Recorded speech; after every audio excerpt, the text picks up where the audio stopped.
Magandang araw sa inyo mga boss. So, ito na yung 10 MOSFET. So, 3 ampere. So, bagong model, bagong design. So, testing natin mga boss. So, ito ay wala pang switch. Pagpasensyahan ninyo ano mga boss. So 1000 watts. So, lobat na rin ito.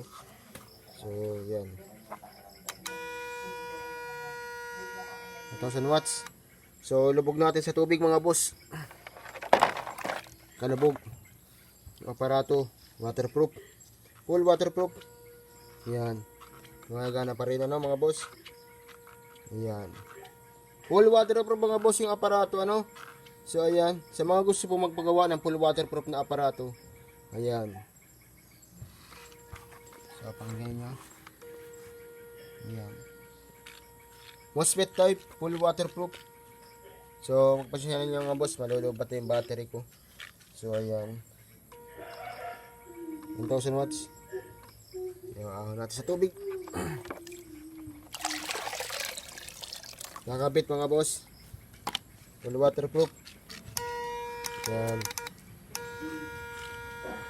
Kita naman yung mga boss.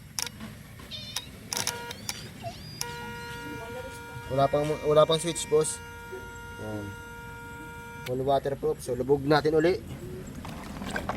Lubog yung aparato sa tubig.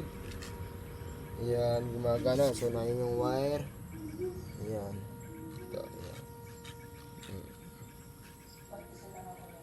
1000 watts. So, pag gusto nyo, lobat na rin yung battery. Ayan. Sa mga gusto po magpagawa ng aparato, game lang kayo mga boss. Full waterproof fish stunner, 3 ampere. Ayan. Ulan tilapia mga boss.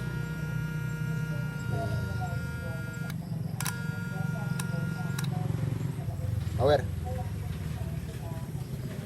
Bagong design, bagong unit, 3 ampere, 10 MOSFET, and with reverse polarity protect yan. Kahit magkabaligtaran po sa kabit, safe ang unit.